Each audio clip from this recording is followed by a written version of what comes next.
The South African National Defense Force, SANDF, has lost 9 soldiers in combat against M23 rebels in the Democratic Republic of Congo, DRC, and dozens injured. The South African Department of Defense, in a statement on Saturday, said the casualties came from 2 days of fierce fighting amid an M23 push to take Goma.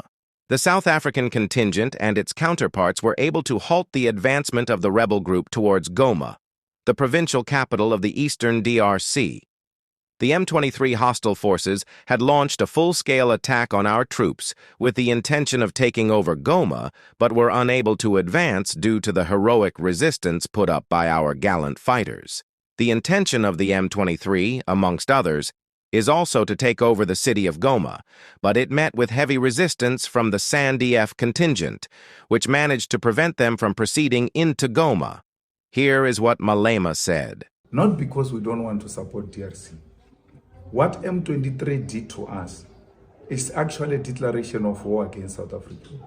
You cannot be killed like that and you don't respond. That is an act of cowardice. Because M23 should know that South Africa is not a place to play. The point I made on the withdrawal of soldiers was that we did not deploy soldiers who are well-trained to go and fight the sophisticated soldiers of M23. We just deployed people and we call them soldiers, but they don't have bullets. The reason why our 9 soldiers were killed now is because the person who was appointed, a tender that was appointed to supply ammunition, did not supply ammunition, and our people got killed. The first time they got killed in ambush in their own base. If you had shot 9 American soldiers with that madness which is in the presidents of America now, they would have flattened you the following day. No one would have played jokes. People are playing jokes with the lives of our brothers, and we must not allow that. If they can't give them equipment, let them come back. They were, the death before this one, the soldiers were telling me that there were actually 2 military helicopters in their base, but there is no pilot to fly those helicopters. The first and the last time they flew there, that's when they were taking them there. You've got some bit of air power, but you don't use it because there is just no capacity. So someone is sleeping, and what makes matters worse, they take Mam Angie to become a minister of defense after being a minister of sinkholes. I mean, this sinkhole started during her time. Now she's sinking the army now, after sinking Releborin. African standby force. There's a rejection of African standby force by the imperialist forces in the West because they benefit out of the instability of DRC and Africa in particular. If there is any country that was messed up right from the beginning, was DRC. They have been destabilizing that country for many years because they want those minerals in the DRC. They even created illegal landing strips to land in DRC, to steal directly from DRC and leave. There's nothing revolutionary about M23. Yes, we understand the dynamics of those who are found in that region and the leadership of DRC ill-treating them. But what is important is we cannot allow black-on-black violence. In whose interest is that? Why do you take up arms to kill other fellow Africans? So we should first stabilize DRC and support the SADC initiatives and support the UN intervention, because the stability of DRC means the stability of SADC, and the stability of SADC means the stability of our continent. So we should be concerned that there are problems in the DRC, and before they come to us, they have to be stopped in DRC. You don't wait for them to come to you for you to realize we have a problem. If they can do it in DRC, that will become a practice. And the African agenda is such that we have to go and help the people of DRC. But we must not do that to our own detriment. We have to deploy the best capacity we have. And if we don't have let's confess we don't have it and withdraw. We may have the interest to defend, but we may not have the capacity. But children are going to die. Somebody's children are going to die, not only these ones. Today, one of the most unstable countries is DRC. Lumumba did not serve too long, because when Lumumba came in, they realized that this guy is going to create independence in the DRC, where the most strategic minerals are found. Since the passing of Lumumba till to date, DRC has never known peace. They will never know peace because those who are exploiting the resources of that area are the ones who are sponsoring the rebels in that area. They don't want authorities in DRC, because authorities will mean that we must also control the airspace. Before you blame Rwanda on the issue of the M23 in the Democratic Republic of Congo, I want to give you a small background about exactly what is happening in the eastern part of the Congo. How did it all start? Because all you hear is that Rwanda is supporting M23 rebels. The DRC government is fighting against the M23 rebels to take the eastern region of the Democratic Republic of Congo. That's what you hear in the news every day. I want to tell you exactly what's happening there. Let's go back to where it all started. During the infamous Berlin Conference in Europe, when Europeans were dividing Africa amongst themselves, the Belgians took Congo, the Germans took Rwanda, Germans took Tanzania as well, and the English took Uganda, carving out this area amongst themselves as Europeans. They didn't care which tribes they were cutting in between. Most tribes in Africa have been cut in between. At the borders of most African countries, you find that the same tribe is found on each side of the border. It is very common across Africa because the Europeans did not care how they are dividing these tribes. All they did is just, you're taking this, we're taking this, you're taking this, we're taking this. So that's how they divided the DR Congo, Rwanda, Uganda, Burundi, Tanzania, around that area. And the Tutsi tribe ended up having its territory divided between two countries, Rwanda and the then Zaire, which is today's Democratic Republic of Congo. Now, why are the M23 rebels fighting against the Democratic Republic of Congo forces and the United Nations in the eastern part of the Republic of Congo? And who are the M23? The M23 rebels are a rebel group that was formed by the Tutsis themselves to defend their territory, which is the eastern part of the Democratic Republic of Congo. Now, to defend against who?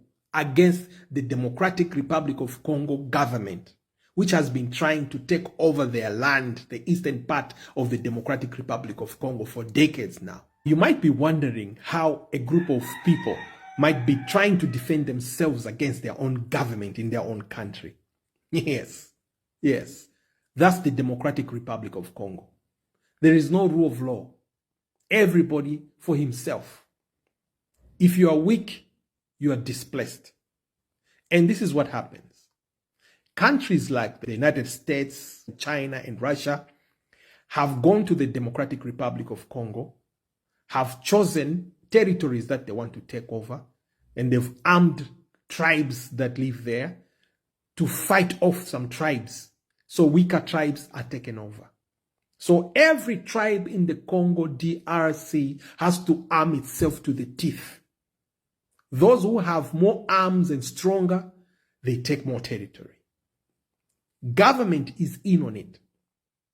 The United States, the EU, they use the United Nations troops as cover for gang warfare that is going on in the DRC.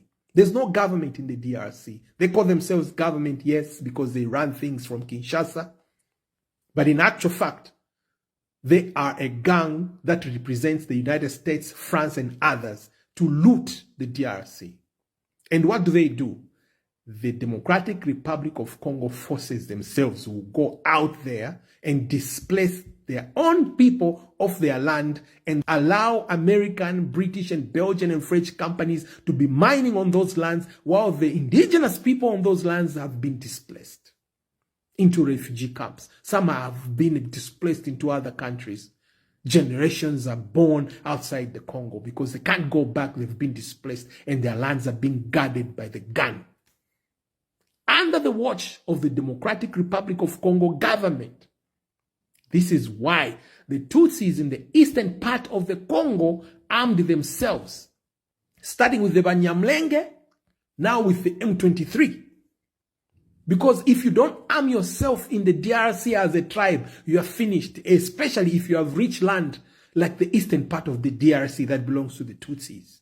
So the M23 rebels had to arm themselves to fight to defend their territory. The eastern part of Congo is rich with uranium, lithium, and other semiconductor minerals that are used to make phones and drones and everything. So now, the world is moving towards drones and phones, these smartphones and everything, and electric car batteries and everything. And these minerals are in abundance in the eastern part of the Congo. Are you following me? So, government forces are fighting to take the eastern part of the Congo away from the Tutsis. The Democratic Republic of Congo government is not being very honest. The truth is, they are fighting to take away the eastern part of the Congo so that the United States and other countries can enjoy exploiting those minerals in the eastern part of Congo after displacing the people, the Tutsis, the rightful owners of the eastern part of the Congo. Now, how does Rwanda come in? Follow me now. Rwanda comes in because there is a Tutsi government in Rwanda. And they are one people, by the way. They are just divided by the borders. They speak one language. They have one culture. They have the same religion. So they went to Rwanda and asked for help from Rwanda. So what does Rwanda do? They are countrymen. They are clansmen. Can they let them down? No. Because even when they are mining their own land as Tutsis in the eastern part of the Republic of Congo, they are not going to export their minerals that they are mining from there through Kinshasa or through other places. They have to find safer routes that they trust. So where are the safer routes to get the minerals out? It's Rwanda and Uganda.